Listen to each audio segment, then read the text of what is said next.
നമസ്കാരം, news prime മലയാളത്തിലേക്ക് സ്വാഗതം. തെരഞ്ഞെടുപ്പിന് ഇനി ദിവസങ്ങൾ മാത്രം ബാക്കിയുള്ളപ്പോൾ ബീഹാറിൽ ഐക്യജനതാദൾ ഇന്റേണൽ സർവേയിൽ അവർ ജയിക്കാൻ സാധ്യതയുള്ളത് ആകെ 30 നിയോജക മണ്ഡലങ്ങൾ മാത്രമേ ഉള്ളൂ. ബാക്കി ഏത് നിയോജക മണ്ഡലം എടുത്താലും അവിടെ ജയസാധ്യത വളരെ കുറവാണ് എന്നുള്ള ആഭ്യന്തര റിപ്പോർട്ടാണ് അവർക്ക് കിട്ടിയിരിക്കുന്നത്. അതായത് ഈ 30 സീറ്റ് പോലും ജയിക്കുമെന്ന് ഉറപ്പില്ല. ശക്തമായ ഭരണവിരുദ്ധ വികാരം ഐക്യജനതാദളിനെ താഴ്ത്തിക്കെട്ടുമെന്നും പക്ഷേ BJPക്ക് അത് പ്രതികൂലമാകുന്ന സാഹചര്യമല്ല എന്നും വിലയിരുത്തലുണ്ട്. നിതീഷിനെതിരെയുള്ള ഒരു ആൻറ്റി ഇൻകംബൻസിയാണ് അവിടെ വന്നിരിക്കുന്നത്. പക്ഷേ അത് BJPക്ക് പ്രതികൂലമല്ല. BJP സർക്കാർ അല്ലല്ലോ ഭരിക്കുന്നത്. BJPയുടെ മുഖ്യമന്ത്രി വരാൻ ഒരു സാധ്യത, അതിലൂടെ BJPയുടെ MLA കൂടുതലായി ഉണ്ടാകും.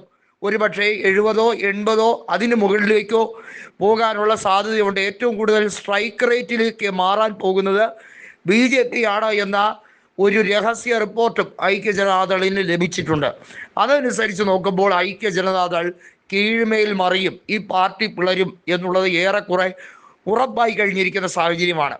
കേന്ദ്രമന്ത്രിയായ ലലൻ സിംഗ് ഉൾപ്പെടെയുള്ളവർ BJPയിലേക്ക് ചുവട് വയ്ക്കാനുള്ള സാധ്യതയുണ്ട്.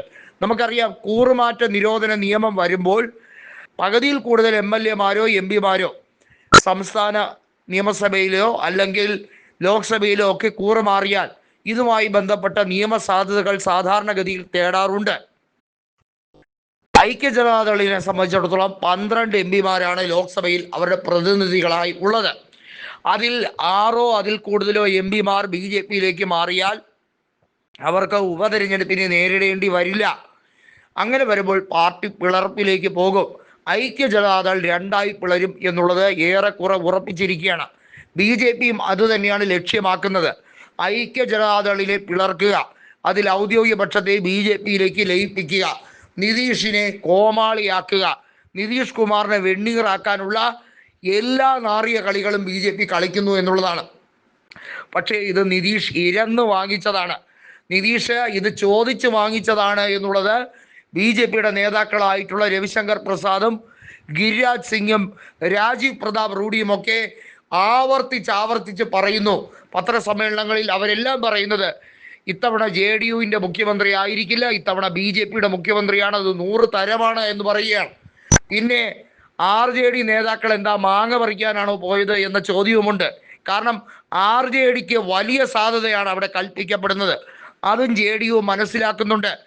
RJD കോൺഗ്രസ് സഖ്യം കേവല ഭൂരിപക്ഷം നേടി അധികാരത്തിലേക്ക് വരാനുള്ള സാധ്യതകളും അവർ മനസ്സിലാക്കുന്നുണ്ട്. എന്നാൽ JDU ഇത്തവണത്തെ തെരഞ്ഞെടുപ്പോടുകൂടി വെണ്ണീറാകാൻ പോവുകയാണ്.